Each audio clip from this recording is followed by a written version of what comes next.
avoir l'attitude qui convient à la présence du roi. Chacun avec son Dieu. Chacun avec son Seigneur Jésus-Christ.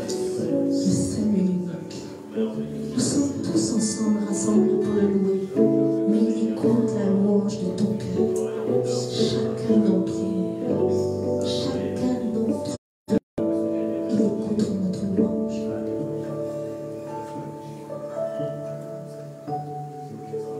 Tu es grand, Seigneur, magnifique et digne de louange.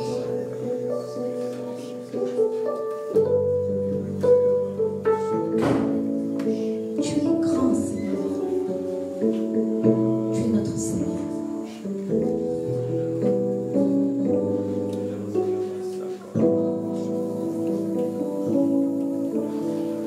Tu es grand, Seigneur.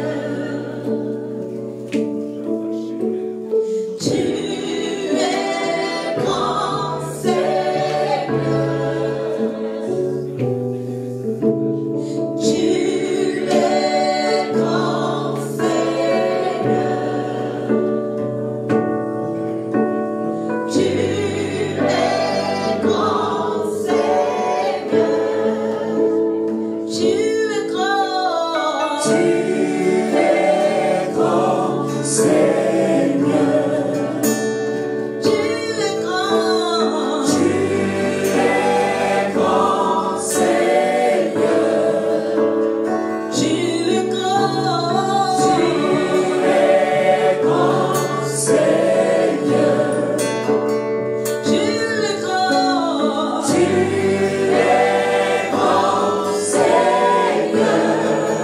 Magnifique.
Alléluia.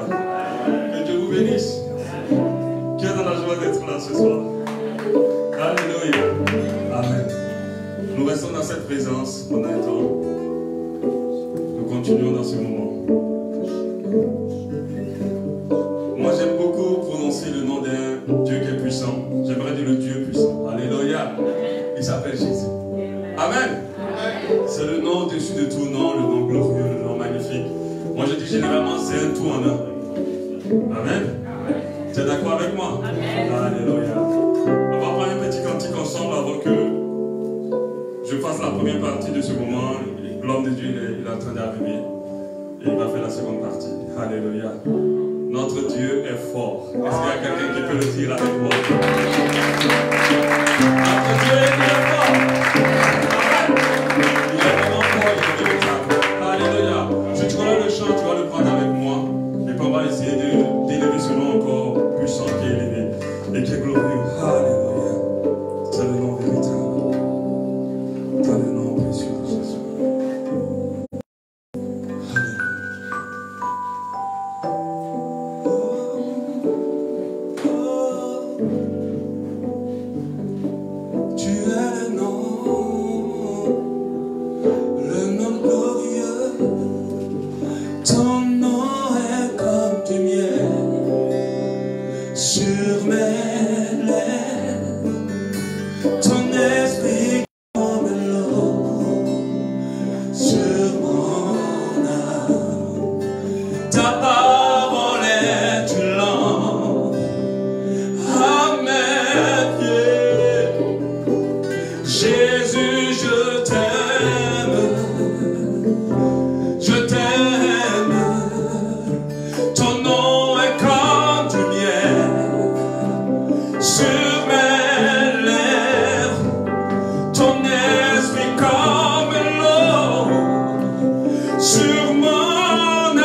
Alléluia.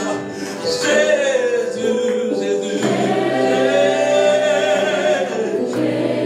Moi, je suis connecté à lui et je passe mon temps avec lui seul. Jésus. Oh, Jésus. Crée maintenant ton environnement autour de toi et connais-toi à ce ciel. Jésus. Tu dois crier comme si tu veux qu'il t'entende ce soir. Jésus. Encore Jésus. Le peuple encore avec moi. Jésus.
La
dimension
C'est une église d'adorateurs et nous allons adorer le Seigneur. Alléluia.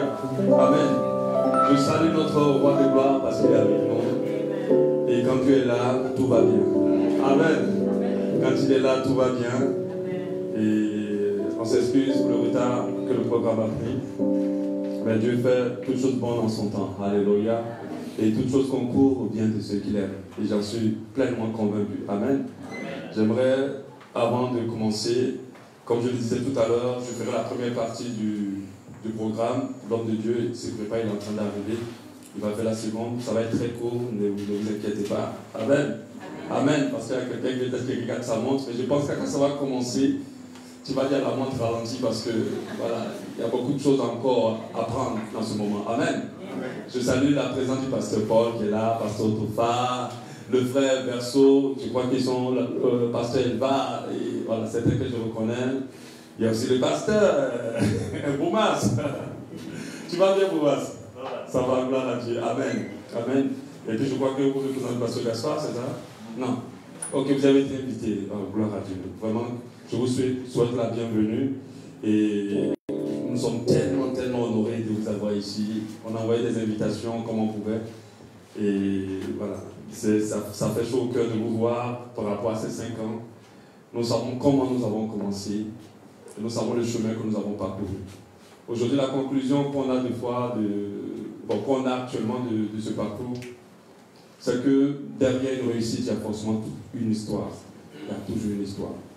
De voir en veut devenir quelqu'un sans être prêt à supporter l'histoire qui a rendu la personne comme elle est. Amen.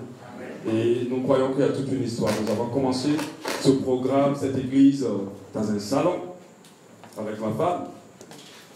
Et un salon à la première cité, et comme ça, avec la foi. C'est pas comme on voulait tellement être pasteur, parce qu'il y a des gens qui ont le métier de pasteur. Nous, c'était pas ça, notre programme. Nous sommes des professionnels dont je disais, voilà notre programme. On va ouvrir des entreprises, on va avoir des millions, et puis voilà, on va voyager dans le monde entier. Vraiment, la fin du pasteur n'était pas dans mon programme. Je me rappelle quand j'étais encore jeune dans la foi, il y a un frère qui a reçu, Donald me dit, tu seras pasteur. Je dis, esprit de Python, tais-toi. Toi, tu es l'esprit de Python. Parce qu'à l'époque, on dit pasteur, c'était pas vraiment bon. Et surtout dans certains pays, ce n'est pas un titre qu'on honore vraiment. Vous voyez? Et on est venu se retrouver là. On a commencé dans ce petit salon, sacrifier notre salon, notre intimité. Tout ça là pour Dieu. Parce que des fois, quand les gens voient les pasteurs travailler, faire des choses et disent cela, c'est l'argent des fidèles qui cherchent. Mais je vous assure, viens prendre l'argent qu'on prend là. Et puis viens pasteur 2 jours. C'est là que tu vas comprendre que pasteur là, c'est un bon métier pour avoir crise cardiaque. C'est un bon métier pour avoir stress, tension. Amen. Les gens ne voient pas tout ça. C'est un métier pas facile. On gère les gens. On doit les gérer avec tout l'amour du Seigneur. Donc vous imaginez. Alléluia. Donc tu dois mettre ta personne de côté et pouvoir gérer les gens avec l'Esprit de Dieu. Ce n'est pas évident. Amen. On n'est pas là parce qu'on a besoin d'argent. Notre Dieu a tellement d'argent pour nous donner. Il n'y aura pas besoin d'être pasteur pour qu'il nous les donne. Alléluia. Amen. Mais on le fait parce qu'on aime les gens. Et le cœur de Jésus est sur les gens. Si tu connais bien Christ, tu vas savoir que ce qu'il cherche, c'est que tu aimes ce qu'il aime. Et si tu aimes ce qu'il aime, alors il t'aime énormément. Il t'aime encore plus et il t'aidera dans ce que tu vas faire. Alléluia. Les gens ont tendance à aller dans ce monde pour exister pour eux. Mais nous sommes là pour exister pour Christ. Et Christ existe pour les âmes. Alléluia. Alors nous existons pour eux aussi. Amen. Et c'est comme ça que nous avons mené dans ce chemin. On a commencé le ministère avec peu de personnes. On a fait ce qu'on pouvait. On a mis tous nos affaires, tous nos splits, tous nos moyens, tout notre argent dedans. Pas parce qu'on s'attendait à des milliards, mais parce qu'on voulait que les gens reçoivent Christ et qu'ils soient sauvés, qu'ils soient édifiés. C'est comme ça qu'on a commencé le. Après d'un salon, on est parti à un autre salon un peu plus grand. Après d'un autre salon un peu plus grand, Dieu nous a donné miraculeusement ce lieu. Il n'est pas grand, mais il est convenable. Alléluia. Et nous avons commencé à servir Dieu là. De tout notre cœur. Tous les jours, il faut se lever à 4h, 5h, prier, préparer le message. Il n'y a pas un jour où tu ne dois pas être inspiré. Tous les jours, tu dois être inspiré. Amen. Il n'y a pas un repos pour un jour. Alléluia. Tu dois toujours préparer le message. Il n'y a pas un jour où tu as le droit d'être nerveux. Parce qu'il faut que tu sois toujours calme pour gérer la situation que les gens vivent. Il n'y a pas un jour où tu dois être stressé. Parce que les gens viennent avec stressé. Toi, le pasteur, tu es stressé, comment on fait? Amen. Et c'est comme ça que cette œuvre a commencé. C'est une œuvre aussi qui a beaucoup d'impact sur la vie de couple, qui a beaucoup d'impact sur la santé même de l'homme. Plein de choses. Mais nous sommes passionnés pour Jésus. Et le fait de sacrifier notre corps pour Christ, c'est un privilège. Alléluia. Moi, je veux, et je dis à Dieu, à la fin de ce moment, de cette existence, je veux me rassurer qu'il n'y a aucune goutte qui est restée en moi, que j'ai tout livré pour toi dans ce monde. Alléluia. Pour que les âmes soient gagnées à Christ, pour que les âmes soient édifiées. On a tellement de témoignages qui nous encouragent à continuer le ministère. Et j'aimerais encourager les pasteurs qui sont là. C'est pas facile, hein. Il n'y a pas un peu plus récalcitrant que le peuple gabonais. Quand tu es pasteur au Gabon, en tout cas, on doit te décorer à la fin du temps. Ah oui, hein. On est tous d'accord, nous les pasteurs qui sommes ici. En Côte d'Ivoire, les gens aiment tellement Dieu qui te soulève.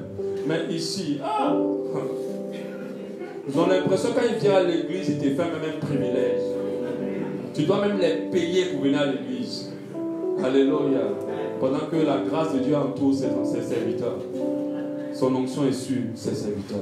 La bouche d'un pasteur libère des grâces extraordinaires sur la vie des gens. Que les gens ne savent pas. Amen. Pasteur, ce n'est pas qu'un titre.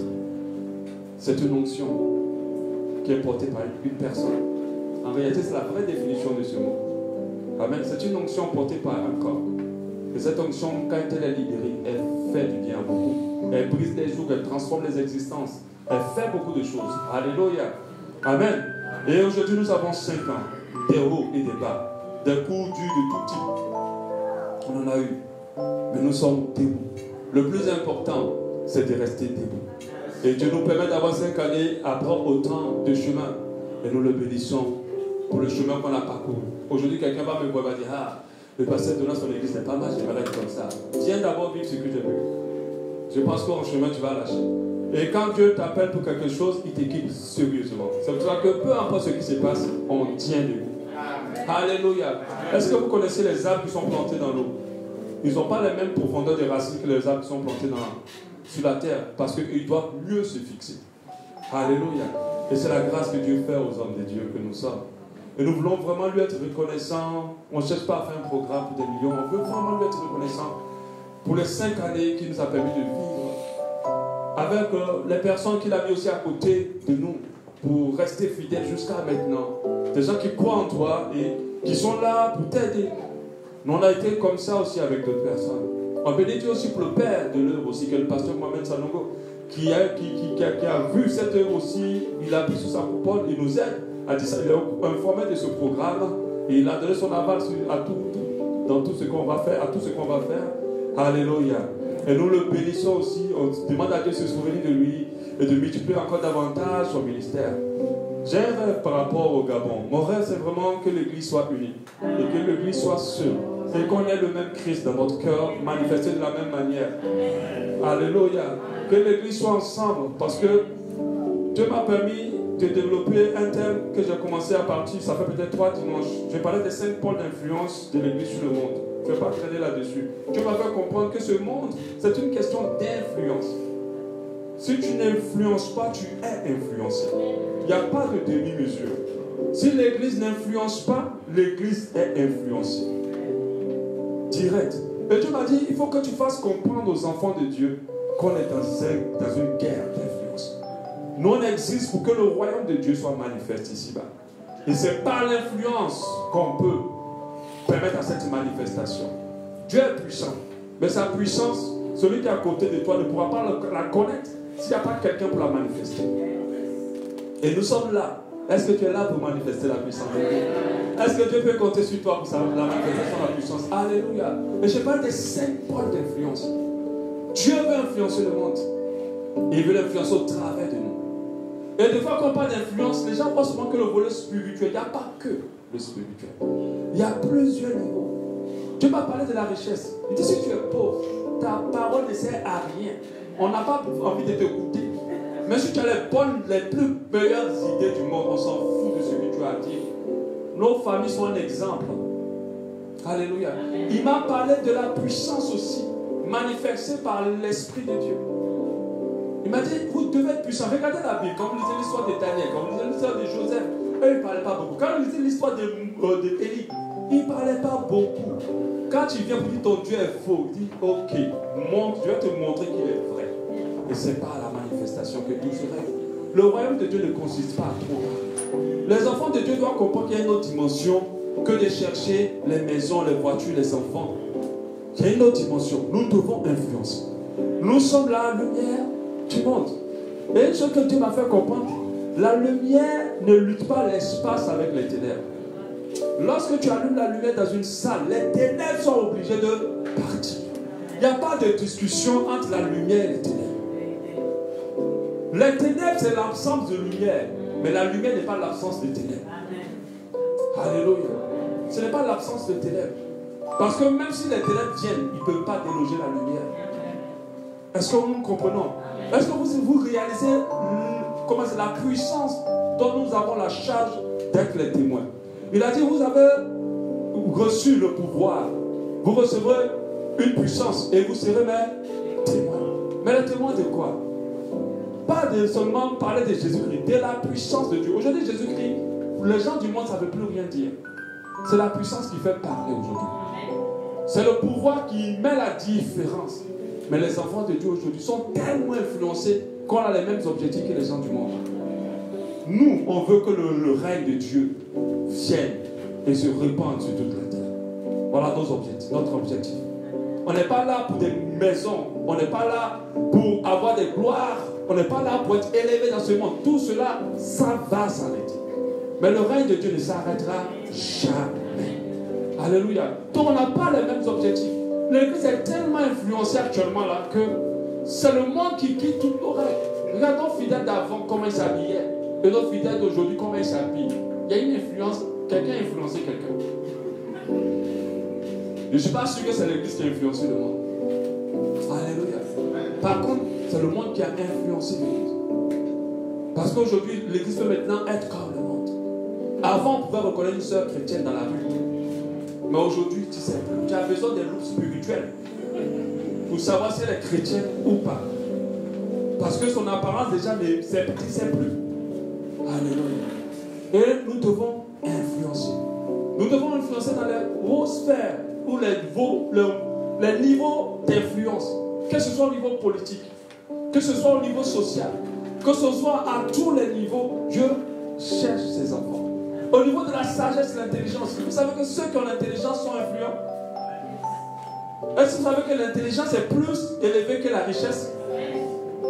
Parce qu'on peut enlever la richesse et tu vas devenir pauvre du jour au lendemain. L'intelligence, tant qu'on ne te l'a pas retiré, tu deviendras et tu redeviendras à chaque fois riche, à chaque fois qu'on t'arrachera toutes choses.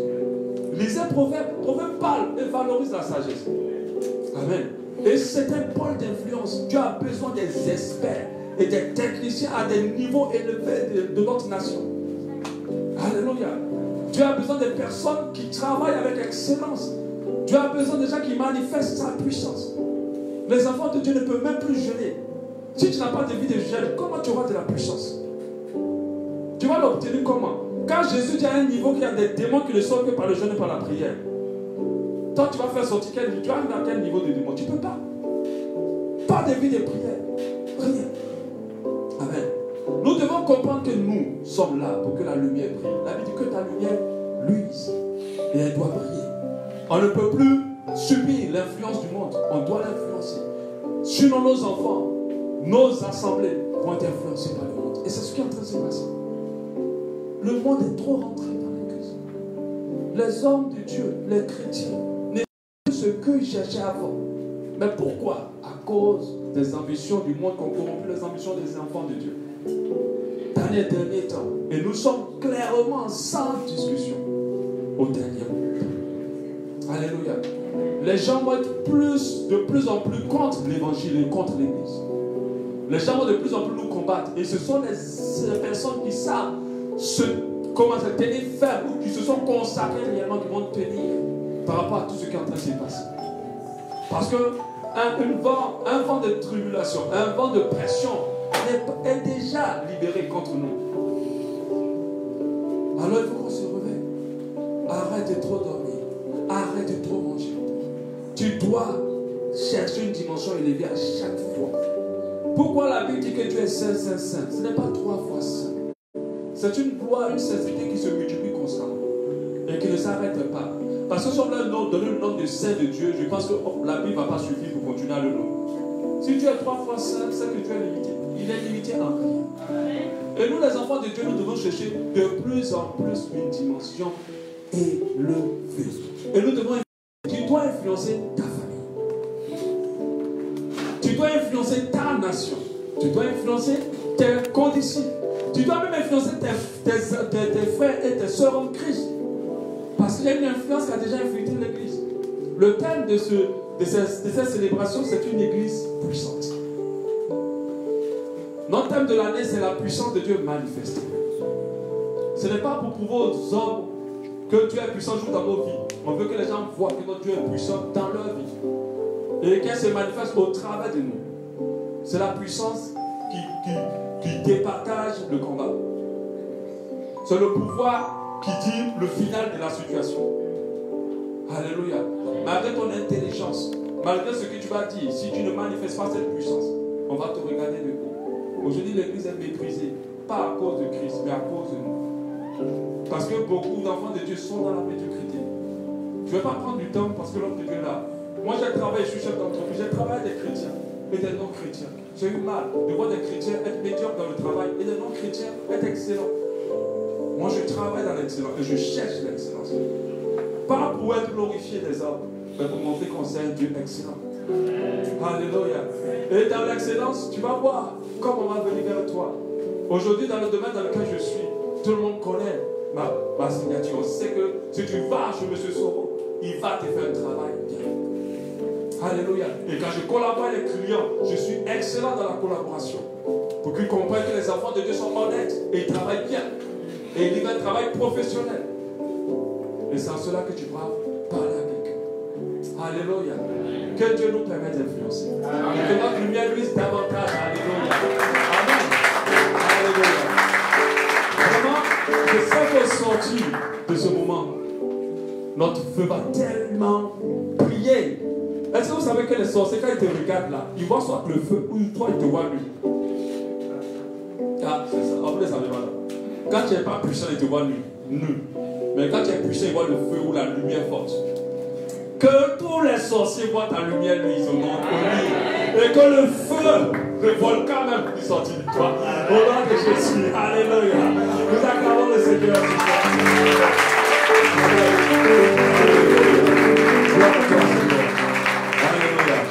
L'homme de Dieu est là et notre Dieu est fort. Alléluia. Donc on ne va pas trop durer. On va le laisser venir notre papa, l'apôtre Pierre Nyanga. Alléluia.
que nos yeux ont vu, ce que nos oreilles ont entendu, ce que nos mains ont touché. Père, notre relation avec toi, notre histoire avec toi n'est pas un conte de fées, mais une histoire vivante et dynamique. Je te bénis pour l'opportunité d'être dans ce lieu pour parler à ton peuple. Merci pour tes serviteurs, tes fils et tes filles rassemblés en ce lieu. Et je prie, Seigneur, que tu oignes mes lèvres d'argile alors que j'annonce tes oracles ce soir. Père, alors que je proclame ta parole, guéris les malades par la puissance de ton esprit. Délivre les captifs et renvoie libre les opprimés. Opère au milieu de nous des miracles, des signes et des prodiges.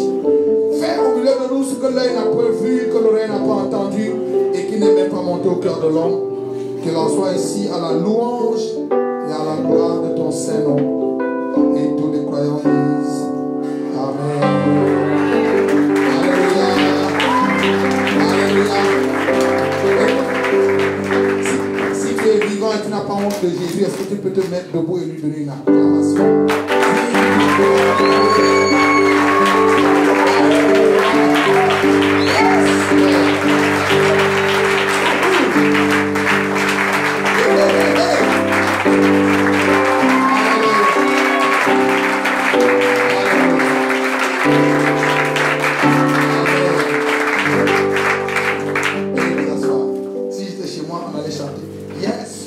Yes, Lord, yes, yes, Lord.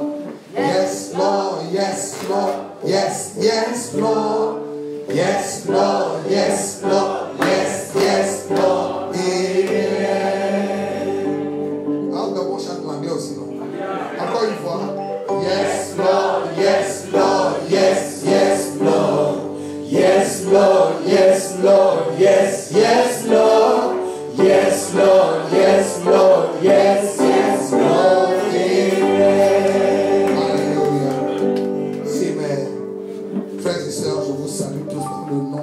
De Jésus.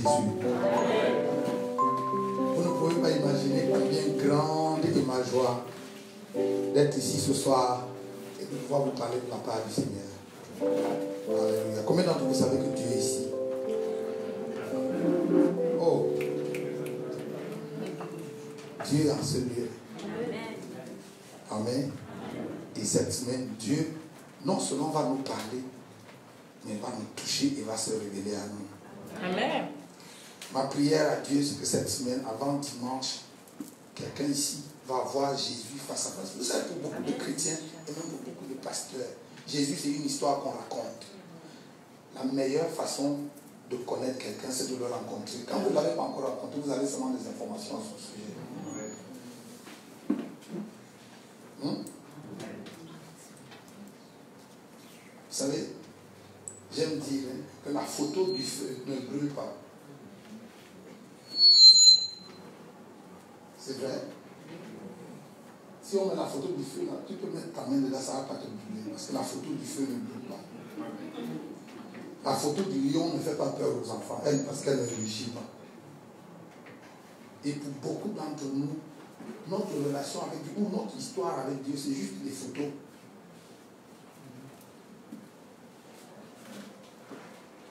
Ça ne renvoie pas à une réalité vraie. Les apôtres ont dit, nous ne pouvons ne pas parler de ce que nous avons vu et entendu. Pierre dit, celui avec qui nous avons été sur la montagne, le son de sa voix. On les a battus de verges et on leur a dit, vous ne parlez plus de ce Jésus, on ne veut plus jamais entendre. Ils ont dit, c'est pas possible. Parce que ça fait partie de notre vie. Si vous nous enlevez ça, vous nous avez tout enlevé. Il n'y a rien à faire. Donc cette semaine, ma prière, c'est que quelqu'un ici, écoute, tu vas passer d'un niveau de chrétien où tu as lu la Bible. C'est bien de lire la Bible. Hein? Oh. Je commence ma prédication quand il commence ce soir. On va y aller. Suivons le Saint-Esprit, ok? C'est bien de lire la Bible, mais c'est mieux de rencontrer Dieu. Mais les satanistes aussi lisent la Bible. Hein? Plein de gens là qui, là dehors, ils lisent la Bible. Lire la Bible, c'est bien, mais c'est pas ça le truc. C'est bien de lire la Bible, c'est mieux de rencontrer Dieu. Regarde, les apôtres, ils n'avaient pas le livre, et ils marchaient avec l'auteur du livre. Nous, on a le livre, et c'est tout ce que nous on a. Bon, on parlera de ça quand le temps va.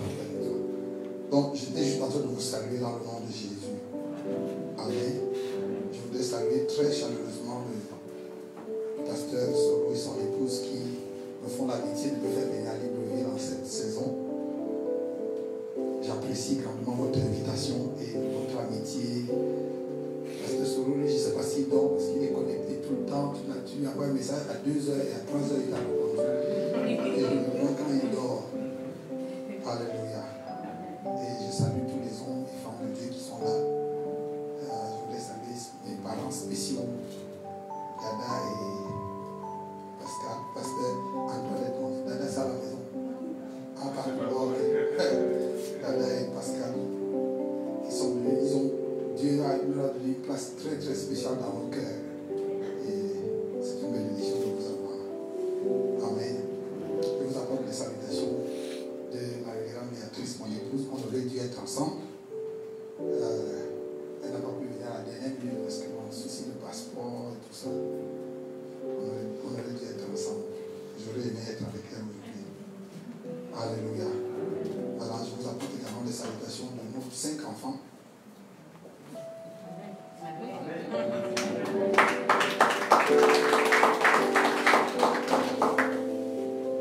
Pour vous qui lisez la Bible, j'ai découvert dans la Bible que si vous êtes chrétien et vous n'avez pas accouché au moins 5 enfants, vous n'avez pas obéi à Dieu.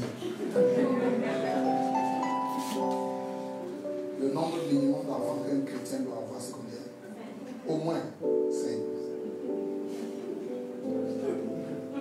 C'est biblique. Vous ne me croyez pas.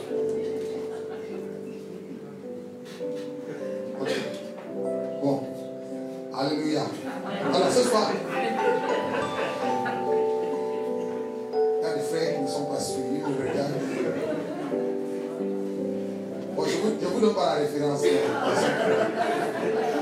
Allons à notre prédication. Ce soir, je parle. Ce soir et demain soir, je vais parler sur un thème qui me passionne. Et le thème, c'est vrai que notre thème général, c'est une église puissante.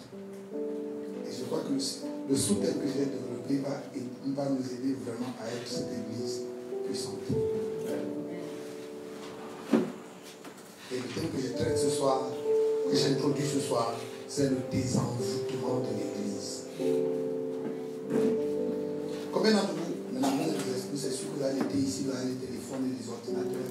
Combien d'entre vous savez que si votre machine est virusée, elle devient lente? C'est vrai? Quand elle est virusée, elle se plante. Non? L'église, comme elle est là, parce qu'elle est pleine de virus. Elle est comme un chien qui n'aboie plus. L'église de notre temps ne fait plus peur à Satan. En fait, parce qu'il a tellement réussi à s'installer dans l'église que nos chants, nos alléluia, nos taper les mains ne lui font plus peur. Maintenant, j'ai envie de vous dire ça et je veux vous dire ça avec toute l'autorité apostolique que Jésus m'a donnée. La plupart de ces endroits où on chante, Dieu n'est pas là-bas. Hein. Ça s'appelle l'église, mais Dieu n'est pas là-bas.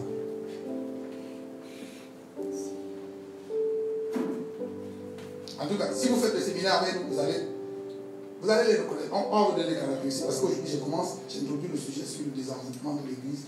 À partir de demain, je vous donnerai les 7 caractéristiques d'un chrétien ou d'une église envoûtée. Ça vous intéresse?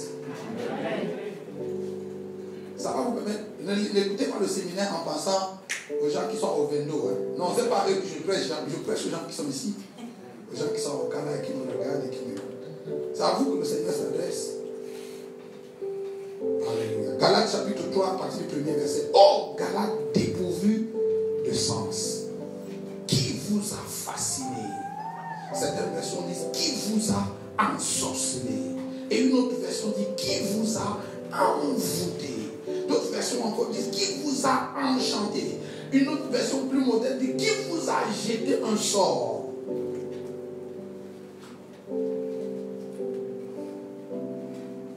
Frère, quand j'étais plus jeune chrétien, on m'avait enseigné qu'il n'est pas possible d'envoûter un chrétien. Et je l'ai cru pendant tout le temps de ma marche chrétienne. En s'appuyant sur des versets comme Marc chapitre 16. Voici les miracles qui accompagneront ceux qui auront cru en mon nom. Ils feront des miracles, même s'ils boivent de breuvage mortel, cela ne leur fera rien. Et c'est la parole de Dieu, et c'est vrai, je crois cette parole. J'ai cru, j'ai fondé ma foi sur des paroles comme Ésaïe 54. Aucune arme forgée contre vous ne prospérera. Toute l'arme qui se lève contre moi en jugement sera condamnée. Tel est l'héritage des serviteurs de Dieu. Je me suis fondé sur des textes comme Nombre 23, verset 23. La sorcellerie ne peut rien contre Israël. La divination ne peut rien. La sorcellerie ne peut rien contre Jacob. La divination ne peut rien contre Israël. Autant marqué, on dira quelle est l'œuvre de Dieu. Et des textes similaires qui ont fondé le rocher de la foi sur laquelle nous nous tenons en disant, quand nous sommes en Christ, nous sommes intouchables, nous sommes non ensorcelables, non envoûtables, non arrêtables. Amen. Est-ce que je parle des chrétiens ce soir? Oui, nous l'avons confessé, nous nous sommes tenus sur ces paroles. Et je crois que c'est la parole de Dieu. Sauf qu'à un moment donné, il y a maintenant 2 ans, le Saint-Esprit a commencé à attirer mon attention sur une autre dimension de la marche avec Dieu. Et le texte que nous lisons ce soir, c'est l'apôtre Paul qui écrit. Il écrit à une église qu'il connaît parce que c'est lui qui l'a implantée. Et l'église de Galates, c'est la première des églises que Paul a implantées. Pour ceux qui sont théologiens, qui font un peu l'histoire de l'église, c'est avec une église, la lettre aux Galates ou l'église aux Galates. Et la lettre même aux Galates, c'est la première des lettres et la première église que l'apôtre Paul a implantée. Donc, il lui a donné sa vigueur d'apôtre, sa force apostolique. Il a investi dans cette église, l'église aux Galates. Paul a travaillé pour gagner ces gars à Christ. Il a travaillé pour les implanter en Christ. Et quand il a pensé que ces gars étaient maintenant enracinés et qu'il pouvait continuer son périple apostolique, il a établi des anciens et il est parti. Sauf que quelques temps après, nous lisons le texte. Oh, Galates dépourvu de sens, qui vous a ensorcelé, qui vous a envoûté, qui vous a lancé un sort, qui vous a enchanté. Comment êtes-vous tombé, devenu victime d'un enchantement ou d'une sorcellerie? Ici, il ne s'agit pas d'un chrétien, il s'agit de toute une église.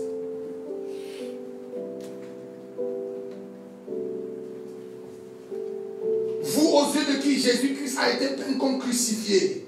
Voici seulement ce que je veux apprendre de vous. Est-ce par les œuvres de la loi que vous avez reçu l'esprit ou par la prédication de la foi? Êtes-vous tellement dépourvu de sens après avoir commencé par l'esprit? Voulez-vous maintenant finir par la chair?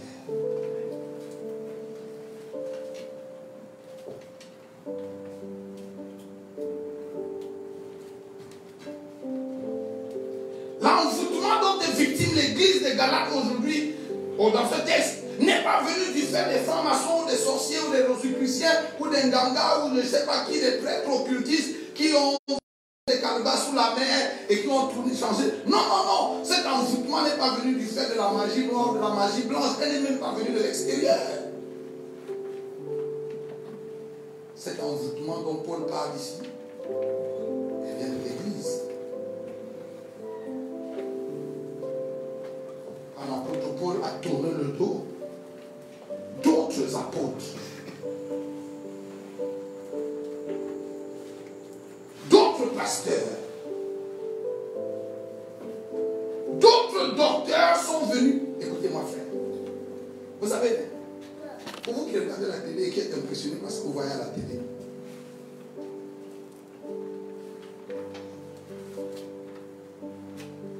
dans l'église, le corps de Christ, il y a beaucoup de Jésus, beaucoup d'esprit et beaucoup d'évangile. Chaque Jésus a son esprit et son évangile. Je peux le redire. Dans le monde aujourd'hui et dans l'église aujourd'hui, il y a beaucoup de Jésus qui sont prêchés simultanément dans toutes les chapelles. C'est pour ça que je vous ai dit tout à l'heure que dans la plupart de ces endroits où on chante, où on tape des mains, Les gens tombent, ils se lèvent, ils vomissent, ils crachent, ils donnent les offrandes, ils font des dîmes, ils font tout le cirque. Dieu n'est pas là-bas.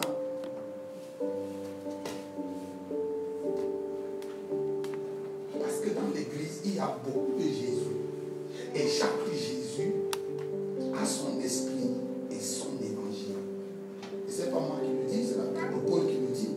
2 Corinthiens chapitre 11, verset 4. Si quelqu'un venait à vous et vous prêchez un autre Jésus que celui que vous avez reçu,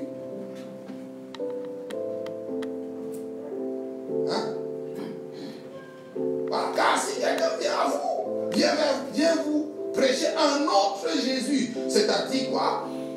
Dans la foulée de nombreux prédicateurs qui circulent, qui sont apôtres, prophètes, évangélistes, pasteurs et docteurs, chacun prêche son Jésus. Que celui que nous vous avons prêché, virgule, ou si vous recevez un autre esprit que celui que vous avez reçu. C'est pour ça que vous ne faites pas foi à tous les prophètes. Ils vous donnent le numéro de téléphone de votre grand-mère et vous disent comment votre père était mort, votre plat. Oui, homme de Dieu, va en profondeur. Arrêtez ça, c'est là. Écoutez-moi, vous savez quelle est la différence qu'il y a entre un prophète et un dévin? Maintenant, en tout cas, je parle de vous en parlant de tous ces gens-là. Votre problème, c'est que vous ne lisez même pas vos Bibles.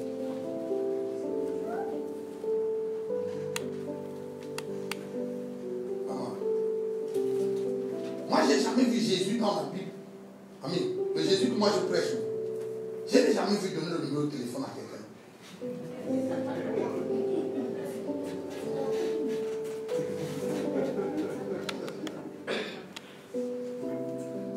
Maintenant, je suppose qu'ici c'est le banc des pasteurs, c'est ça? Non? Le bishop. Bon. Alléluia. Vous savez, un des problèmes des pasteurs de notre génération, je voulais parler au pasteur, je croyais que c'était là-bas.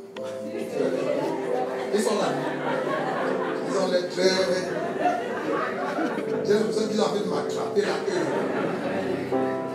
Mais tu sais, écoute, un des problèmes de notre génération, c'est que les pasteurs, surtout la jeune génération des pasteurs, nous suivons les success stories, nous ne suivons pas Dieu. Et nous avons des rêves qui sont toutes sortes de rêves de Dieu. Nos cœurs sont remplis de toutes sortes d'ambitions mondaines. L'envie d'être le plus grand pasteur du Gabon, le désir d'être le plus en vue, le plus médiatisé, le plus riche. Il y en a qui ont l'ambition d'être le premier pasteur francophone à avoir un jet privé, d'être le premier pasteur à être allé à la lune, en lune de miel avec sa nouvelle femme. Et tout ça constitue comment ça dit, le carburant, en anglais je demande le fouet. C'est ça votre leitmotiv, c'est ça qui vous pousse.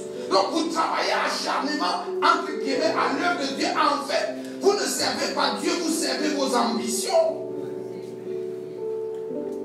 Je vous parle sur ce ton sous réserve que vous qui êtes ici ce soir, vous avez envie de servir Dieu, le vrai Dieu.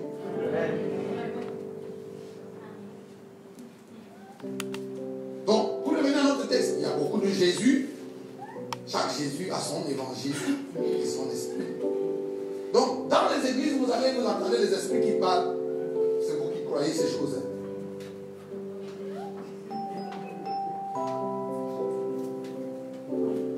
Maintenant, parce que quelqu'un a, entre guillemets, prophétisé vrai sur vous, ne faites pas de lui un prophète.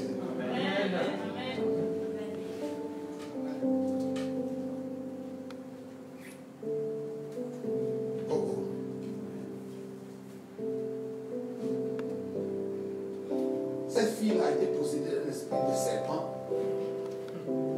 Et pendant 7 jours, elle a prophétisé juste sur l'apôtre Paul. Il a fallu à l'apôtre Paul 7 jours pour discerner que l'esprit qui parlait en cette fille-là n'était pas de cet esprit. 7 jours à l'apôtre Paul. 7 jours. La Bible dit qu'au bout du 7e jour, irrité, une irritation, quelque chose montait au-dedans. L'apôtre Paul s'est retenu d'esprit. Cobra. Et c'est plein de cobras qui prophétisent dans nos églises.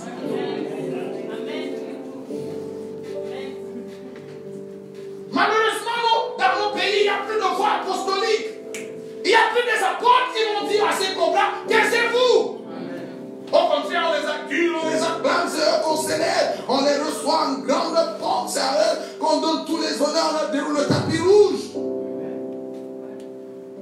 On a fait le lit à la sorcellerie dans nos églises. Quand Paul est parti de l'église des Galates pour continuer son périple apostolique, d'autres apôtres, l'apôtre Paul les appelle les super apôtres.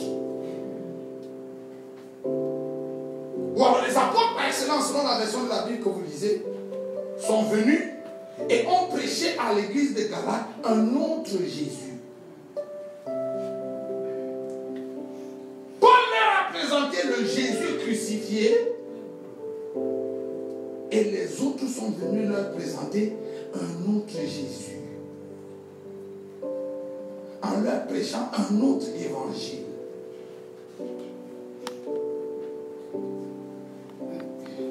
Et quand Paul écrit la lettre aux Galates, il commence au chapitre 1 par la malédiction. Vous avez déjà lu la lettre de Paul aux Galates? Faites l'exercice de lire ça ce soir. Il commence la lettre aux Galates en disant: je m'étonne que vous soyez promptement détournés de l'évangile. Pas qu'il y a un autre évangile, mais il y a des gens qui vous trouvent. Et nous, même si un ange du ciel, l'apôtre Paul, revêtu de son sceau apostolique, a même prononcé une malédiction sur les anges du ciel qui oseraient prêcher à l'église un autre évangile. Maudissant jusqu'aux anges du ciel. Mais nous, on les acclame chez nous.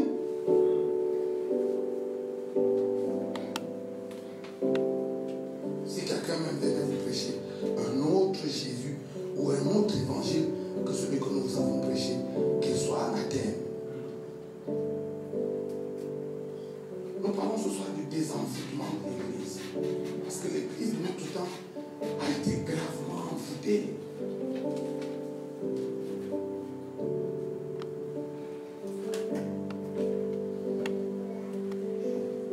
Donc aujourd'hui, quand je regarde la télé, quand il m'arrive de regarder, parce que je regarde pour la petite histoire, vous savez, ceux qui pensent qu'ils savent que j'étais au ciel. Oh, maman, je suis allé au ciel. C'est le choc de ma vie. C'est vous qui êtes impressionné parce que vous voyez sur la terre, les choses de la terre. Elles vous impressionnent. Mais le vrai royaume de Dieu ne vient jamais de façon à frapper les regards. Je peux vous garantir, tout ce qui est bling bling à 99%, Dieu n'est pas dedans. Même si ça s'appelle l'église, tous les pasteurs stars vedettes. En tout cas, j'introduis juste le thème demain et la suite. Je vais vous montrer les signes d'une église envoûtée. Vous allez vous reconnaître. Écoutez, je ne vous parle pas comme si vous étiez des maudits et que je suis venu du ciel. Moi aussi dedans comme vous. Maman Béatrice et moi, il nous a fallu presque 3 ans pour nous désenvoûter. Oui, nous avons tous bu de cette eau sale. Et certains d'entre nous sont encore remplis de ça. C'est ça qui est distillé à l'église dimanche après dimanche. Nous ne nourrissons nos brebis que de ça. Je ne veux pas être impoli, mais l'apôtre Paul appelle ça les caca et les pipis mélangés.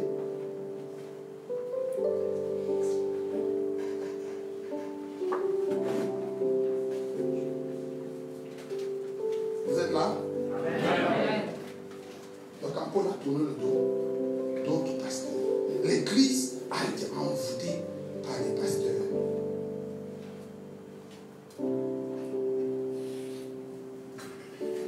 Ils ont rapidement détourné l'église de Christ crucifié pour l'amener à autre chose. Pour ceux d'entre vous qui avaient un jour rencontré Jésus le vrai, comme je l'ai rencontré, moi je sais ce qui s'est passé dans ma vie quand j'ai accepté Jésus. Et quand je vais raconter mon histoire, si tu as vraiment rencontré un jour le vrai Jésus, tu vas t'identifier à ce que j'ai te dit. Un des signes, un des premiers signes qui se manifeste dans la vie d'un homme qui a rencontré le vrai Christ. Ah non. Bon, vous savez, non. Moi, je suis un peu vos histoires là. Maintenant, c'est Jésus ou c'est Christ. Quand vous avez rencontré Jésus, le crucifié, un des premiers signes, c'est que vous perdez toute adresse. Le monde dans lequel on vit perd sa valeur à vos yeux. Qui sait de quoi je parle? Écoutez, moi j'accepte Jésus comme Seigneur et Sauveur personnel à l'âge de 16 ans. Aujourd'hui j'ai 47 ans. Donc vous pouvez faire l'addition et voir quel âge j'ai en Christ. Ça fait 31 ans que je marche à plein temps avec Jésus.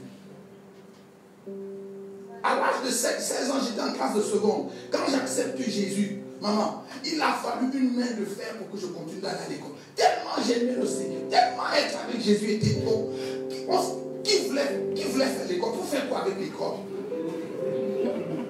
Les diplômes, les cours, tout ça avait perdu de la valeur. La seule chose c'était d'aller évangéliser, d'aller dire à tout le monde, Jésus est bon, Jésus m'a sauvé. Nous pouvions aller.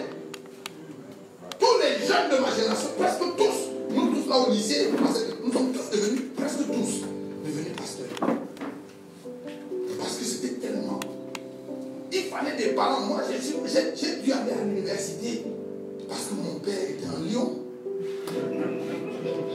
Et ça, pour ça, je lui tire un chapeau. Hein. Je ne pouvais pas arrêter l'école. Papa, des frères de ma génération, parce que nous étions les premiers fruits du réveil dans ma ville. Quand le réveil est arrivé chez nous, bon, je n'ai pas envie de vous dire que j'étais quand même le démarreur que Dieu a utilisé, l'homme que Dieu a utilisé pour déclencher ce réveil. C'était des centaines de jeunes gens qui se convertissaient au lycée, de la 6e en terminale. Nous étions une horde de jeunes garçons et jeunes filles. Et puis quand le Saint-Esprit nous a trouvés, on a commencé à parler là, c'était fou. De cette génération-là, j'étais un des premiers à aller à l'université. Et quand je suis allé m'inscrire à l'université, les frères ont déclaré des jours de prière et de jeûne et de deuil. Oui, parce que pour eux, la mondanité était entrée dans le cœur du frère Nyan. Il fallait prier pour moi pour me délivrer de l'amour des diplômes.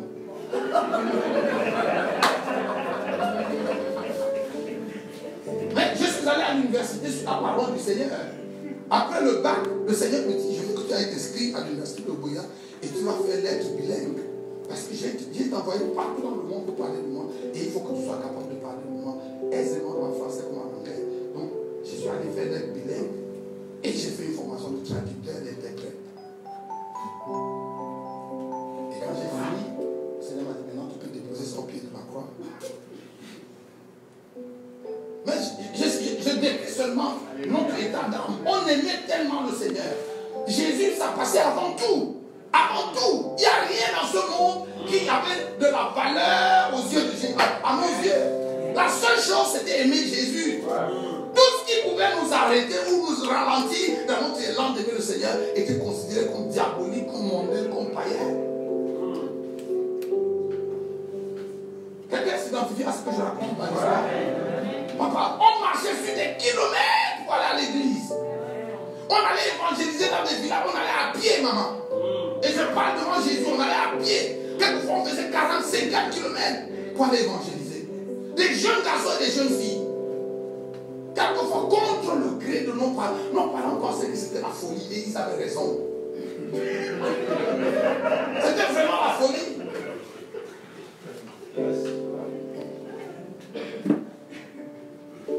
Qu'est-ce qui peut faire que des jeunes garçons et des jeunes filles marchent sur des kilomètres tous les samedis? On avait une campagne d'évangélisation tous les samedis.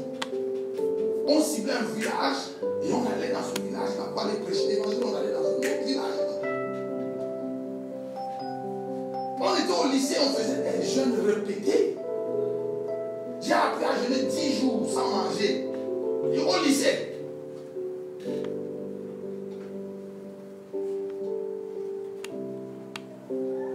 Alléluia.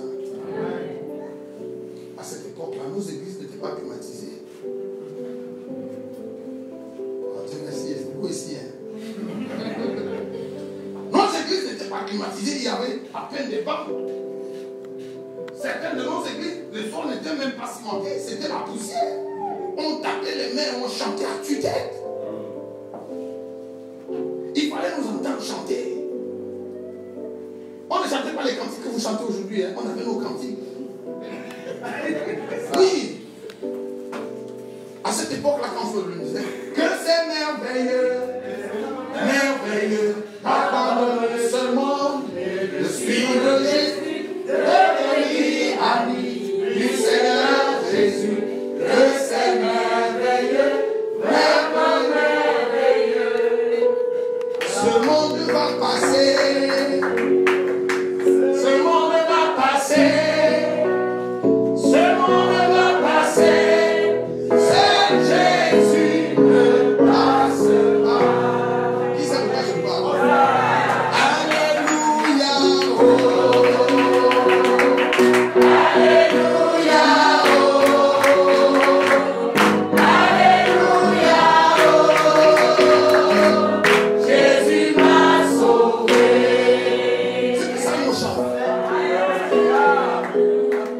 Rejetez-moi sur la terre,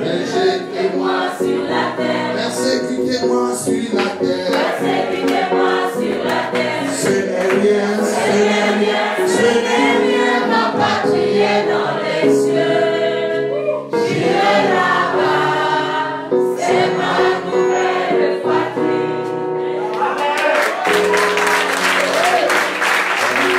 C'était ça les chants de l'église. Et on vivait dans une attente permanente du retour du Seigneur.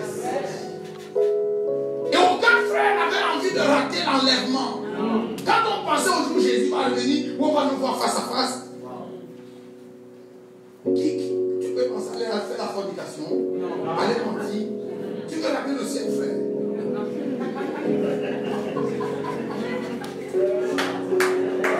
À cette époque, les pasteurs n'avaient pas besoin de donner des cacahuètes et d'encourager, de motiver les frères pour venir travailler à l'église, non. Tous les frères étaient volontaires. Maman, je me souviens dans notre première église, on avait une seule guitare sèche. Et tous les membres de l'église, tous, jouaient à la guitare. Et on devait faire un planning mensuel. Pour qu'à cette réunion, c'est toi qui joues. À la prochaine réunion, c'est nous. Non, une personne ne joue pas la guitare 2 fois par mois. Non, c'est pas possible. C'était une église à une époque.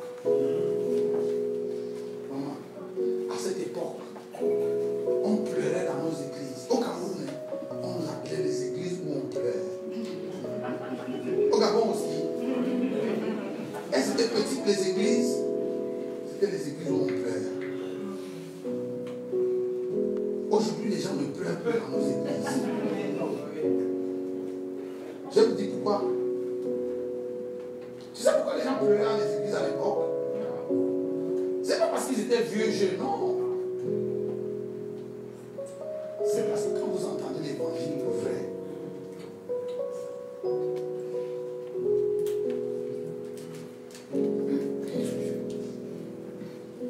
tu sais, les églises où les gens prêchent, les gens acclament, ils crient, sautent.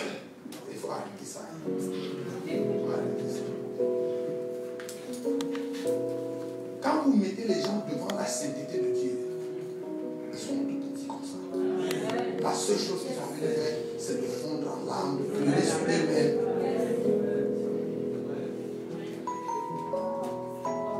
On pleurait dans nos églises à l'époque parce qu'on prêchait l'évangile. L'évangile qui sonde les cœurs et les reins et qui exposait aux hommes leurs vraies conditions devant Dieu.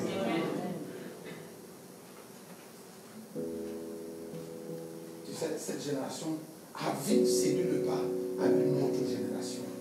Ou alors cet évangile a vite séduit le pas à un autre évangile. Maman, je peux me souvenir comme hier. J'ai vu, en ces 30 années où j'ai marché avec Jésus, j'ai vu l'église basculer de partir de là où je te dis, pas à ce que nous sommes aujourd'hui. Ça s'est passé sous mes yeux, j'étais témoin. À cette époque-là, quand tu voyais un pasteur passer, oui, ça c'est un pasteur. Quand tu voyais il n'était pas bien vêtu. Il n'était pas. Oui, et aujourd'hui on a envie. Mais oh, écoutez, j'ai la nostalgie de cette époque, frère.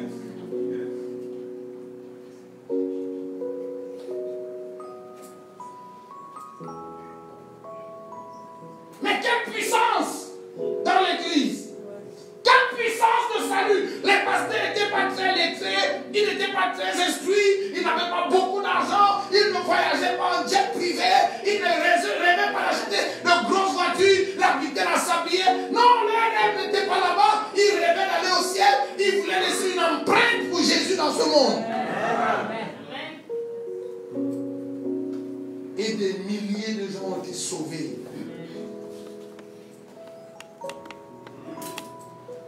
Et puis tout doucement, un autre évangile est entré dans l'église.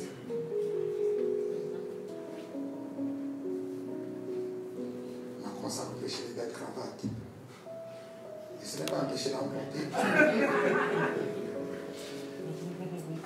On a commencé à empêcher les belles voitures. Et ce n'est pas empêcher d'en avoir. Sauf que on a enlevé nos yeux de celui qui était la raison de notre vie pour nous sommes passés du foie, du chaud au foie sans transition.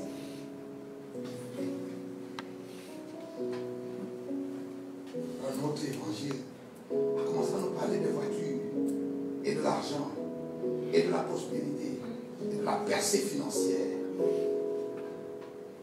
Si vous voulez, on va faire un exercice, c'est simple. Parce que moi, je ne suis pas un prédicateur, je ne suis pas un bon prédicateur, un bon pasteur, je suis un bon prédicateur. Mais moi, écoutez-moi, je suis un apôtre. Et j'aime que l'église arrête. Et j'aime que l'église fasse silence. Et qu'elle se regarde. Vous savez, l'église, notre église d'aujourd'hui, elle a peur de se regarder. C'est pour ça qu'on fait trop de bruit. Le jour où vous allez vous regarder, vous allez vous voir. Papa, le fils prodigue n'a pas eu besoin d'un prophète ou d'un apôtre. C'est vrai? La Bible dit, étant rentré,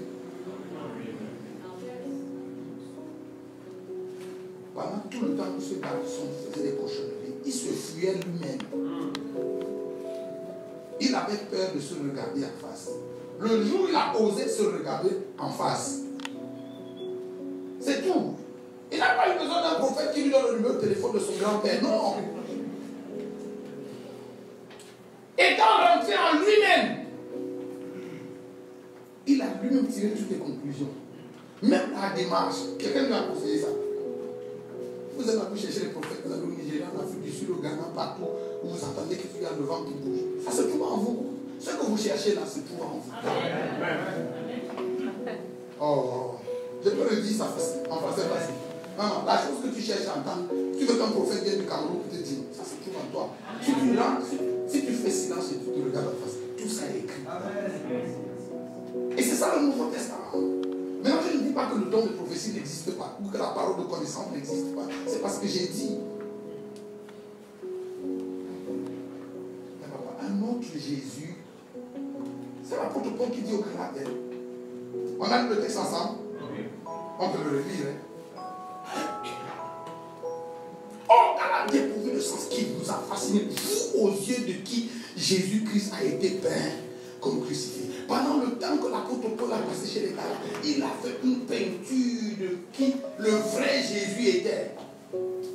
Il leur a montré le Christ, le vrai. Ils ont embrassé Jésus, le vrai. Verset 2. Voici seulement ce que je vais apprendre de vous. Est-ce pas les œuvres de la loi? Vous avez reçu l'esprit par la prédication de la foi. Vous êtes tellement découvert de ça. Après avoir commencé par l'esprit, maintenant vous voulez finir dans la chair. Le signe, le premier signe, ou alors un des signes de l'envoûtement. Aujourd'hui, nous posons le diagnostic et demain on va rentrer dans les. Dès que l'église a baissé les regards, parce que la vraie église doit garder les regards levés vers Christ. Si vous êtes ressuscité avec le Christ, faites quoi? Recherchez les choses d'en haut, où Christ est assis à la droite de Dieu. Recherchez les choses qui sont en haut et non celles qui sont.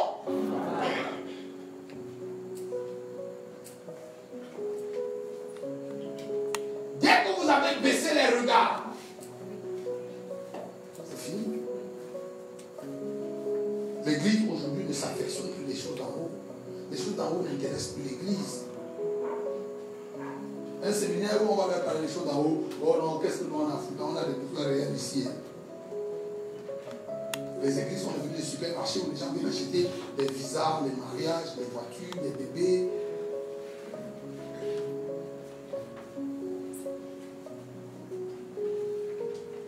Ils viennent tous avec leur longue liste des choses qu'ils attendent de Dieu. Mais ils ne veulent pas Dieu. Ils ne veulent pas Dieu, ils ne veulent pas la vie de Dieu.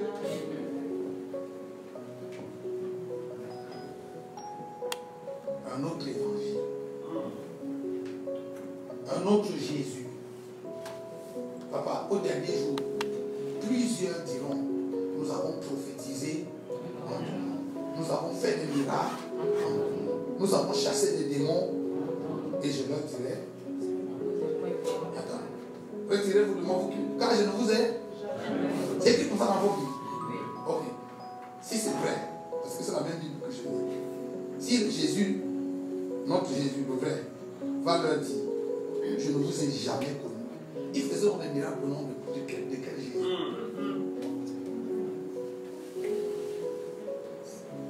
Ils prophétisaient donc au nom de quel Jésus?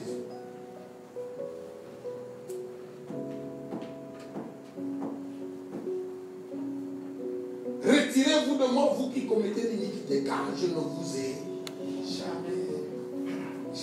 Il n'a pas dit, je vous ai connu un moment, et puis vous avez disparu, je vous ai plus retrouvé. Non, je ne vous ai jamais connu. Donc parmi les super apôtres, les grands prophètes, les grands hommes que nous acclamons dans nos stades et dans nos télés, la plupart d'entre eux, c'est des hommes. Que Jésus que je prêche, celui qui est dans la Bible, n'a jamais connu. J'étais au ciel. Jésus m'a dit, je t'ai fait voir quelque chose.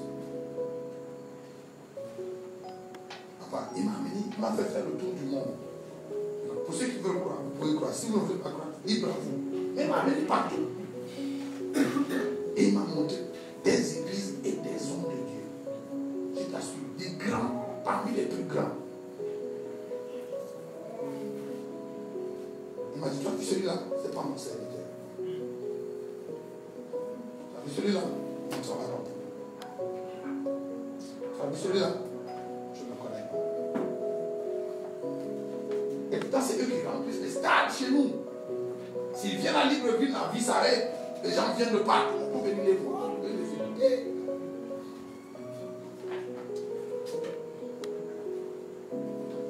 Je disais à ma soeur, à l'aéroport,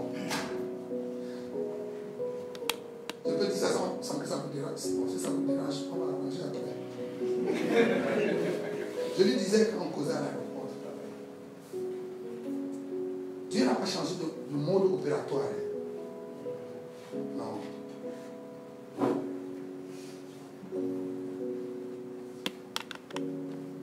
Il pointait la voie, resserrer le chemin qui mène à la vie éternelle. Combien de personnes trouvent ce chemin?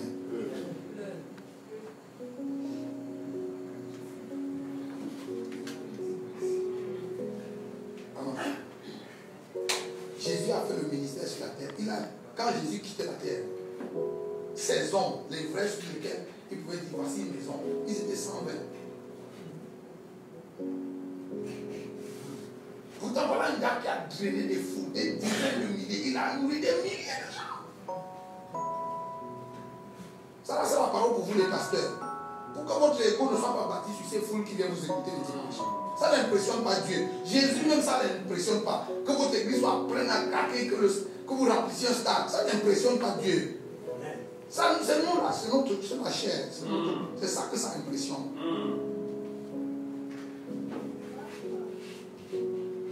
Amen. Il y a des pasteurs qui disent, je veux t'inviter maintenant, c'est des petits généraux. Il faut sortir de ça. Ça aussi, ça peut partir dans l'envoûtement.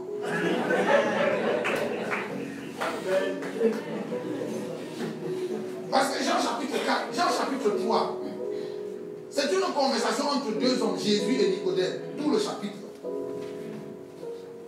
Jésus prêchait ses meilleurs sermons quand il avait une petite foule. Quand il leur parlait en parabole et puis il les envoyait balader. C'est vrai?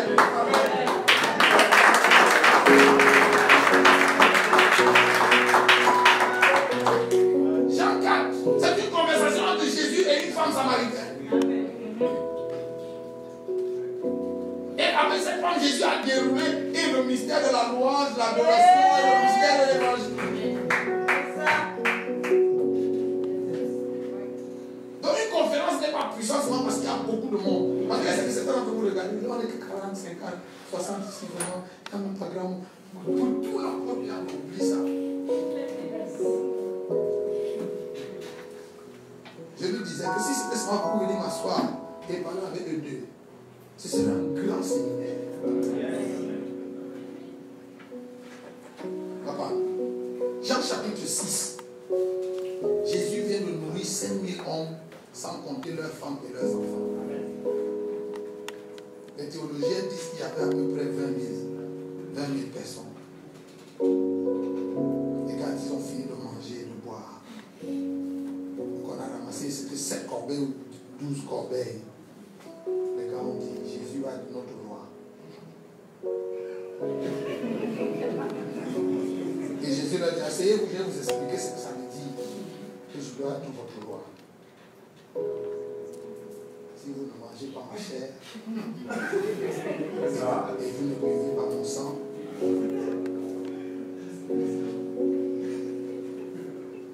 Jésus ne prêchait pas seulement les yeux fermés. Il avait les yeux ouverts. Et quand il a commencé à prêcher, les gars ont commencé à se lever les uns pour les autres. Il les voyait partir et il n'a pas arrêté la prédication.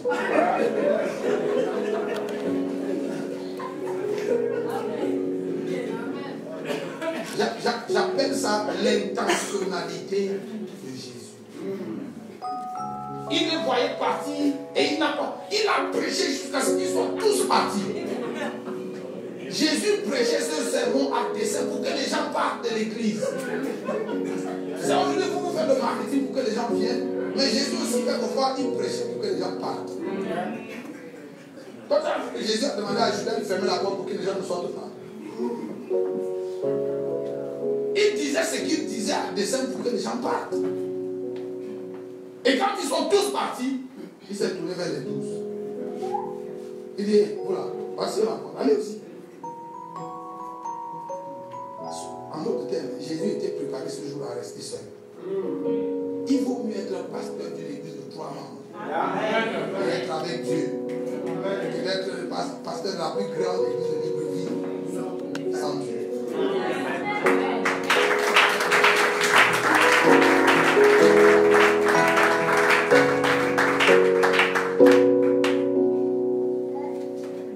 Et quand il leur propose, tu sais pourquoi Jésus leur propose de partir? Parce qu'il ne veut pas que ces gars restent avec lui par pitié. C'est sûr qu'ils vont passer le temps. Ils ont dit, les gars, nous on ne va pas bouger. Tout le monde est parti. Il ne faut pas que nous. Pourquoi ce gars se sente seul? Jésus leur dit, allez, vous aussi partez. Écoute ce que Pierre lui dit. À qui d'autre? C'est toi qui as les paroles de la vie. Écoute ça. Ça, c'est la partie la plus importante de ce que je viens de dire. De cette foule de près de 20 000 âmes, il n'y avait que 11 personnes qui avaient trouvé le chemin de la vie éternelle. Les 19 989 autres avaient seulement trouvé un moyen d'avoir un peu de poisson gratuit, un peu de pain gratuit.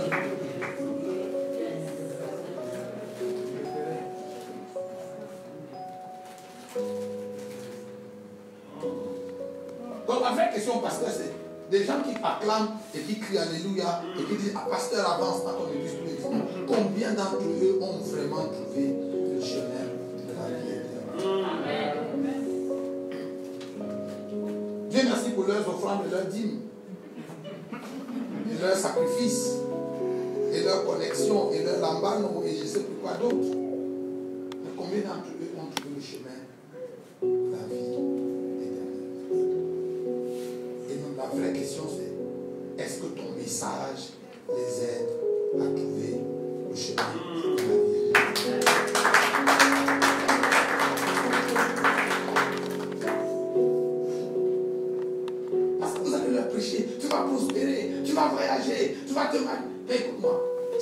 message. Amen. Dites à qui de droit, c'est un faux message.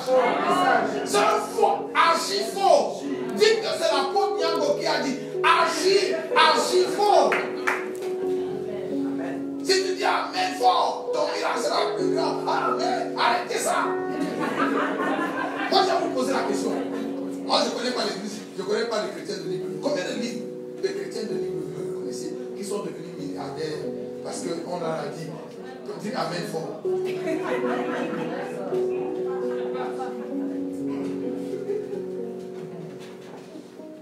Non, est-ce qu'on peut être sérieux ce soir? Nous sommes en présence de Dieu. Il faut arrêter ça.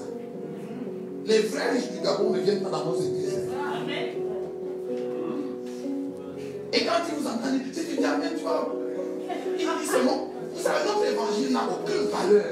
Et ils se moquent de nous, ils sont francs-maçons, ils sont rosicruciens, ils sont nos collègues, nos camarades, nos amis au bureau. Ils se moquent de nous. Parce que mais ils ont raison de dire qu'on vous a mangé quelque chose là-dedans.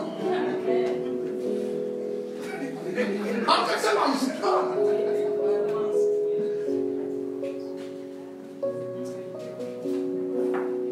Je vous promets que si on compte les 100 personnes les plus riches du Gabon, ce n'est pas sûr qu'on va trouver un chrétien parmi eux. Donc, il faut arrêter.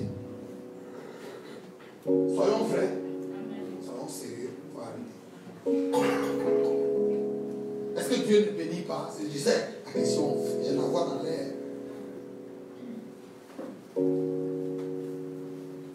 Maman, le Fils de Dieu est entré à Jérusalem sur un anon emprunté.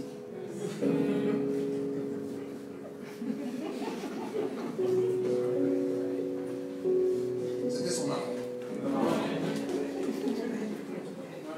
Son père c'était Dieu ou c'était pas Dieu. Et son père ne pouvait pas faire tomber un anon du ciel qui monte dessus. Il faut arrêter un peu vos histoires, il faut arrêter ça. Nous sommes dans la série, nous sommes, je crois que vous allez revenir demain. Parce que le traitement a commencé ce soir, il faut pas. Écoutez, vous savez quand vous commencez à soigner le palu, si vous arrêtez au milieu, non, le microbe,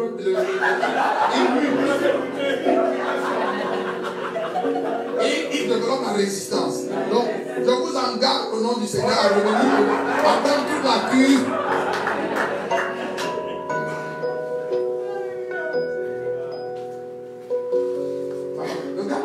Dans une tombe qui n'était pas à lui.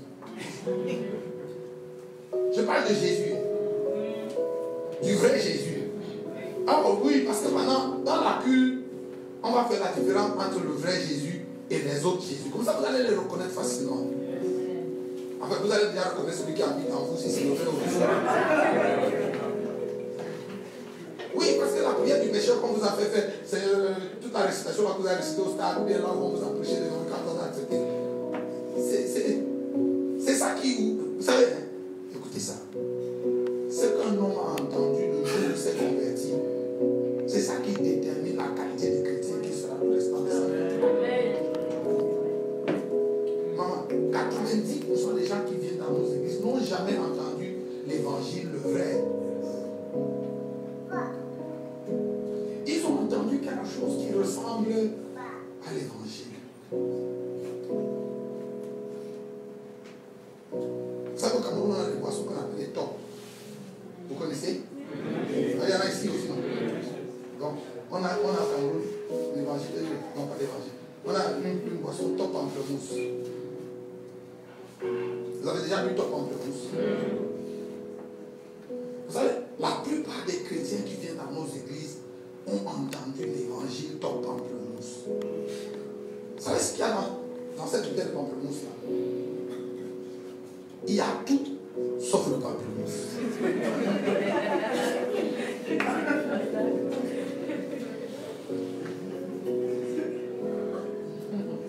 Il n'y a jamais de pamplemousse dans cette affaire. Ça, chez nous, c'est top pamplemousse. Chez vous, si c'est Gino, il y a tout dedans sauf pamplemousse. Et si tu ne me crois pas, quand tu vas chez toi ce soir, tu achètes une bouteille, tu lis. Parce que nous, on vous achète, vous buvez, vous ne lisez pas. Lisez. C'est les gaz, c'est l'acide, c'est les parfums, c'est le sucre, c'est les colorants et les arômes. C'est tout, il n'y a jamais pamplemousse dedans. Et si vous ne me croyez pas, tu peux faire la semaine prochaine, va te poster devant Sobraga. C'est Sobraga ici. Tu passes une semaine à regarder, tu ne verras jamais un camion de pamplemousse en train.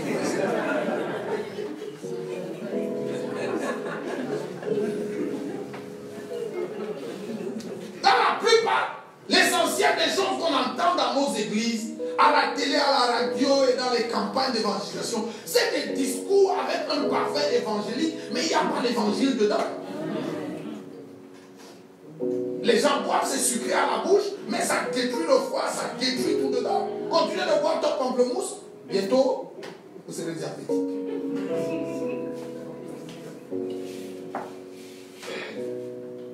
On a entendu cet évangile qui nous chatouille. Cet évangile qui fait du bien même aux pécheurs. Cet évangile qui vous excite, qui vous motive, qui vous encourage. Quand vous sortez de l'église, vous sentez que c'est vous le roi, vous voulez aller conquérir le monde. Jésus ne vous a pas envoyé conquérir le monde, excusez-moi. Il ne vous a jamais dit de conquérir le monde. Il vous a dit de faire des disciples. Amen. Cet évangile-là de la domination, arrête ça, ton pamplemousse.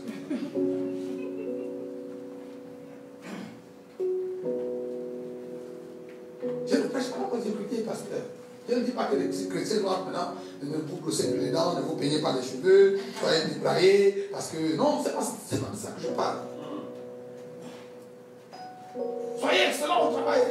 J'ai entendu le pasteur, c'est bon. Même à l'église, soyez excellents au travail. Élevez bien vos enfants, faites bien votre travail au bureau, soyez recommandables, qu'on vous voit et qu'on reconnaisse. Mais il ne s'agit pas de ça. Parce que vous avez des collègues païens qui travaillent ou qui font exactement la même chose, ils ne viennent pas dans vos églises. Donc quand vous aurez fait ça, vous n'aurez rien fait d'extraordinaire. C'est vrai. Mais tu es la seule maman qui élève bien ses enfants ici. Il y a des mamans païennes là, elles sont attentionnées, maman, il y a des commichates autour de ses enfants. Donc si tu fais ça pour tes propres enfants, tu n'as rien fait d'extraordinaire. Oh non, moi je travaille, je ne vole pas, je ne triche pas, je gagne mon salaire honnêtement. Tu as des collègues qui sont païens, qui font exactement la même chose. Ils viennent seulement de bonnes familles, ils ne sont pas chrétiens. À la maison, on leur a plus jamais pas volé. Ils sont au travail, ils ne voleront jamais. Ils ne font pas de fausses factures, ils sont réglo, mais ils ne sont pas chrétiens. Ils ne vont pas au ciel, ils ne croient même pas à votre ciel. Ils font ça. Donc si vous faites ça votre travail, c'est bien, mais ça n'est pas ça qui fait de vous un chrétien. On est d'accord?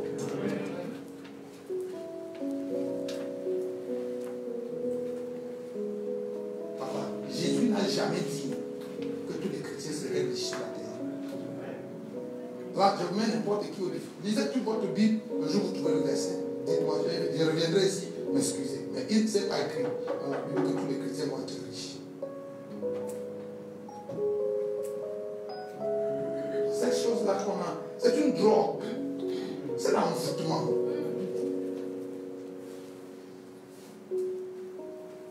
Voilà, je posais juste les jalons ce soir. On parlera plus de c'est bon? Est-ce qu'on peut couper les têtes dans la présence de Dieu? Oh! Galate dépourvu de sens qui vous a envoûté. Mais avant de couper la tête, regardez-moi.